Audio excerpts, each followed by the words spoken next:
ಸ್ನೇಹಿತರೆ, ಎಲ್ಲರಿಗೂ ನಮಸ್ಕಾರ. ಎಲ್ಲ ನನ್ನ ಪ್ರೀತಿಯ ವೀಕ್ಷಕರುಗಳಿಗೆ ನಮಸ್ಕಾರಗಳು. ದಯವಿಟ್ಟು ಪೂರ್ತಿ ಕೇಳಿ. ಏನಪ್ಪ ಅಂದರೆ ಬಂಗಾರದ ಬಗ್ಗೆ. ಇವತ್ತು ಬಂಗಾರದ ರೇಟು ಯಾಕೆಲ್ಲ ಇಷ್ಟು ಜಾಸ್ತಿ ಆಗಿದೆ ಅದ್ರ ಬಗ್ಗೆ ದಯವಿಟ್ಟು ಕೆಲವು ಮಾಹಿತಿ ಕೊಡ್ತೀನಿ. ಪೂರ್ತಿ ನೋಡಿ, ನಿಮ್ಮ ಅನಿಸಿಕೆ ತಿಳಿಸಿ. ದಯವಿಟ್ಟು ನೋಡಿ ಸುಮ್ಮನೆ ಕುಂತ್ಕೋಬೇಡಿ. ನಿಮ್ಮದೊಂದು ಲೈಕು, ಒಂದು ಕಮೆಂಟ್ ಮಾಡಿ, ನಿಮ್ಮ ಅನಿಸಿಕೆ ತಿಳಿಸಿ.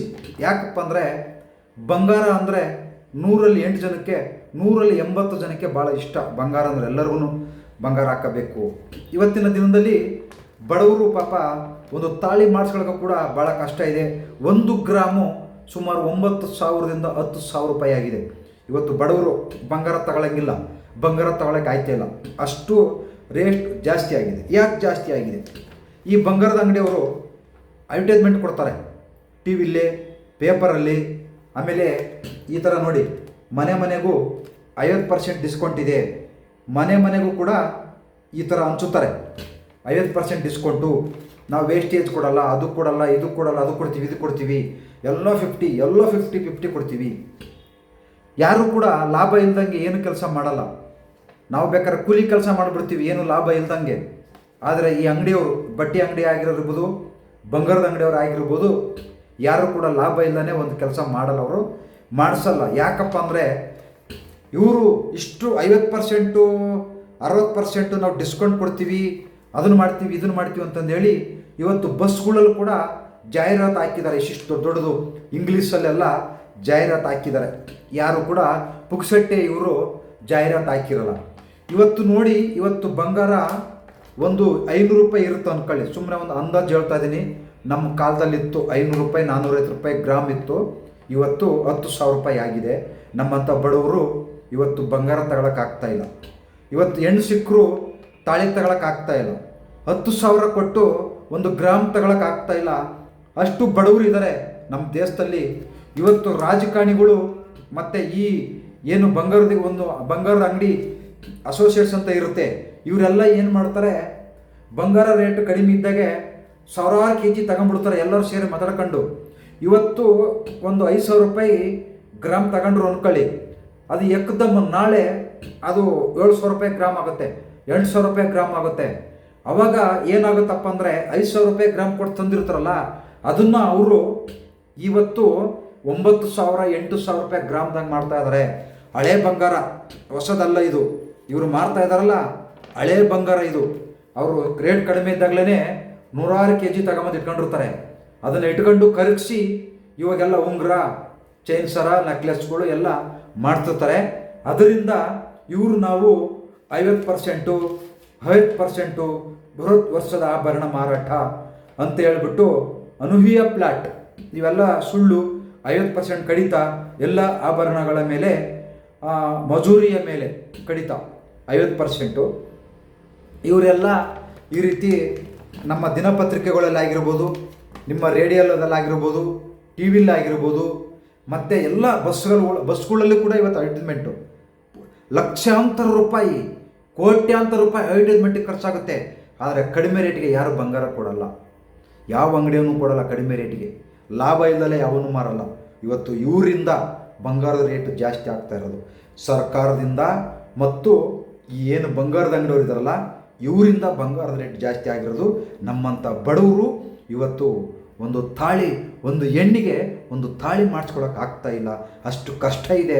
ಯಾಕಂದ್ರೆ ಕೂಲಿ ಕೆಲಸ ಇವತ್ತು ಒಂದು ದಿವಸಕ್ಕೆ 400 ರೂಪಾಯಿ, 500 ರೂಪಾಯಿ ಇದೆ. 1 ಗ್ರಾಮ ಚಿನ್ನ ತಗೊಳ್ಬೇಕಪ್ಪ ಅಂದರೆ ನಾವು ದಿನಕ್ಕೆ 1,000 ರೂಪಾಯಿ ಕೆಲಸ ಮಾಡಿದ್ರು ಕೂಡ 10 ದಿನ ಕೆಲಸ ಮಾಡಬೇಕಾಗುತ್ತೆ 1 ಗ್ರಾಮ್ ಚಿನ್ನ ತಗೊಳ್ಳೋಕ್ಕೆ. 10ರಿಂದ 15 ದಿನದವರೆಗೂ ನಾವು 1 ಗ್ರಾಮ್ ಚಿನ್ನ ತಗೊಳ್ಳೋಕ್ಕೆ ಕೆಲಸ ಮಾಡಬೇಕಾಗಿದೆ. ಇದು ಯಾವ ನ್ಯಾಯ? ಇದು ಬರೀ ಅನ್ಯಾಯದಿಂದ ಇವ್ರು ದುಡ್ಡು ಮಾಡ್ತಾ ಇದ್ದಾರೆ ಹೊರತು ನ್ಯಾಯದಿಂದ ಅಲ್ಲ. ಇವ್ರು ದುಡ್ಡು ಮಾಡ್ತಾ ಇರೋದು ಅನ್ಯಾಯದಿಂದ. ರಾಜಕಾರಣಿಗಳು ಮತ್ತು ದೊಡ್ಡ ಶ್ರೀಮಂತರುಗಳು ಮತ್ತು ಏನು ಬಂಗಾರದ ಅಂಗಡಿಯವರು ಇವರೆಲ್ಲ ಒಂದು ಮಾತಾಡ್ಕೊತಾರೆ.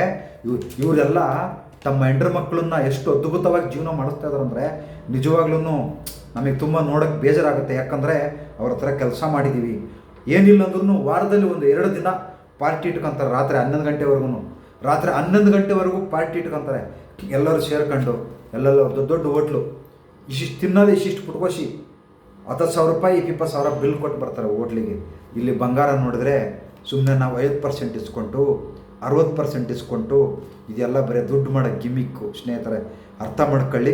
ಇವತ್ತು ಬಂಗಾರದ ರೇಟ್ ಯಾಕೆ ಜಾಸ್ತಿ ಆಗಿದೆ ಅಂದರೆ ಈ ಬಂಗಾರದ ಅಂಗಡಿಯವರಿಂದನೇ.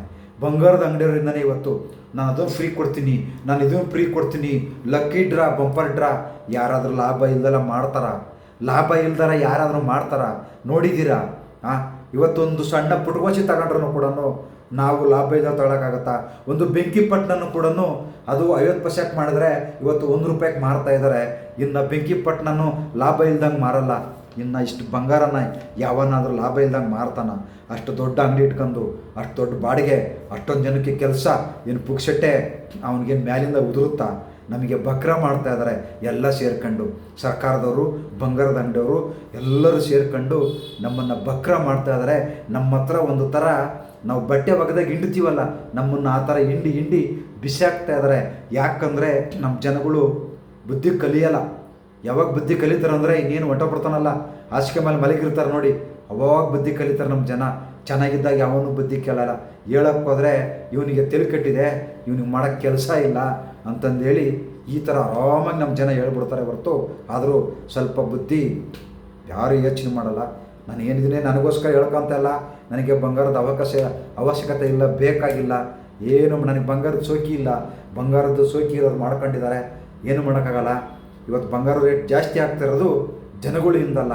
ಜನಗಳು ತಗೊತಾ ಇದ್ದಾರೆ, ಎಷ್ಟು ಜಾಸ್ತಿ ಆದ್ರೂ ಮಾಡಲೇಬೇಕಲ್ಲ. ಅವ್ರು 100 ಗ್ರಾಮ್ ತಗೊಂಡಿದ್ದಾರೆ, ನಾನು 200 ಗ್ರಾಮ್ ತಗೋಬೇಕು ಅಂತ ಹೇಳಿಬಿಟ್ಟು ದುಡ್ಡಿರೋರು ತಗೊತಾರೆ. ನಾವು ಅವ್ರು ನೋಡಿ ಅಟ್ಲೀಸ್ಟ್ ಒಂದು ಉಂಗ್ರನ್ನರು ತಗೋಬೇಕಲ್ಲ ಅಂತ ಪಾಪ ಜನಗಳಿಗೆ ಆಸೆ ಇರುತ್ತೆ. ಇವತ್ತು ಆ ಆಸೆಗೂ ಕೂಡ ಈ ಬಂಗಾರದ ಅಂಗಡಿಯವ್ರು ಕಲ್ಲು ಹಾಕಿದ್ದಾರೆ. ಅರ್ಥ ಮಾಡ್ಕೊಳ್ಳಿ.